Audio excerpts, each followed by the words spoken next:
Alright, for these back muscles, we're going to take human anatomy as our cue. And so, I don't know how much you follow this side of things, but there's a series of muscles. So you have let's do the humerus in here. I'll eventually get that lump. Okay, there is the teres major, right? There is the teres minor, infraspinatus.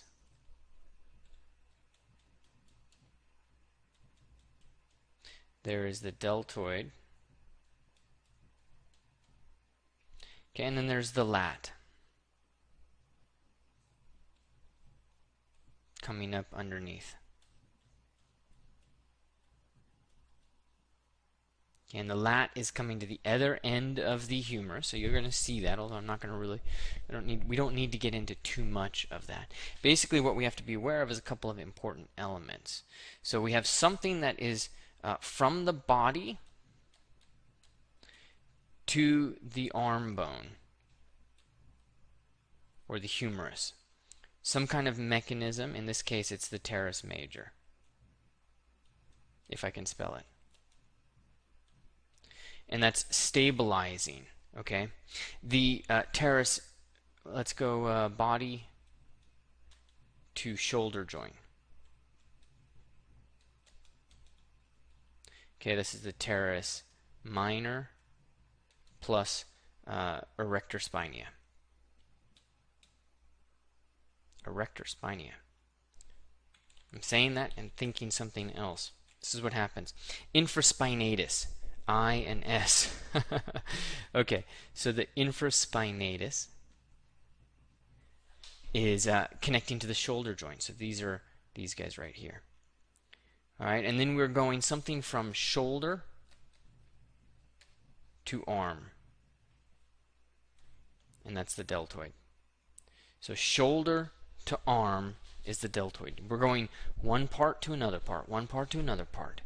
Okay, body to the arm, body to the shoulder, shoulder to the arm to the shoulder, which is the bicep. Things like that. You get a sense, all right? And then we're also going body. Let's do it in green. Okay, body to the arm as well. All right, and that's the lat. Slightly different mechanism, but the teres major and the lat in a human actually insert in the exact same place. Okay, so it spreads the power of kind of pulling the arms in a little bit more.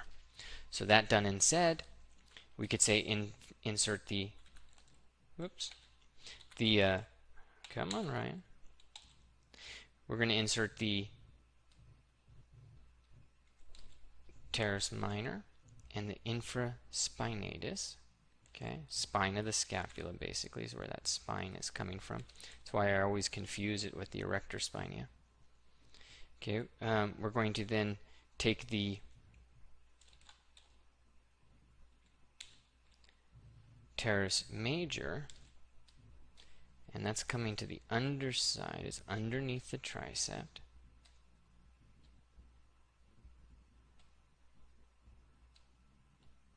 Right, fitting into that armpit which is woefully inadequately sculpted because I'm leaving that pec way too thick at that particular end, especially since it has to wrap around that bicep. Okay, and then now of course the lat, which is on both sides.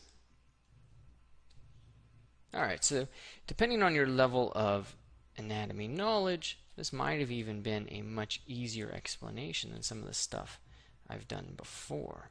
Okay, but keep in mind that the lat, the lat is moving in a human the way I'm describing it right now. That's not necessarily the way it's going to move in a bird, but we're just going to get these kind of lined up and pulled back a little bit.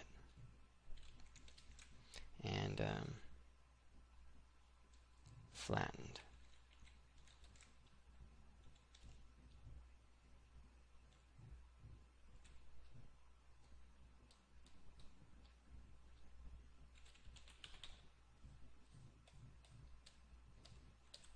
Cool.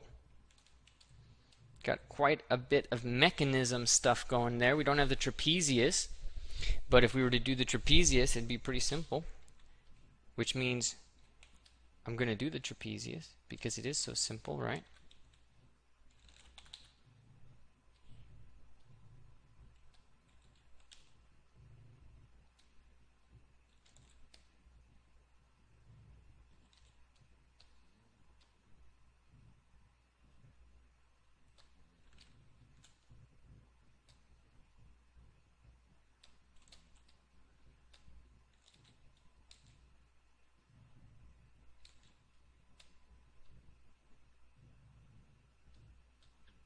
Some neck will come out of that, and the trapezius will be on the top above the deltoid and connecting in some capacity to a clavicle that doesn't exist. Right?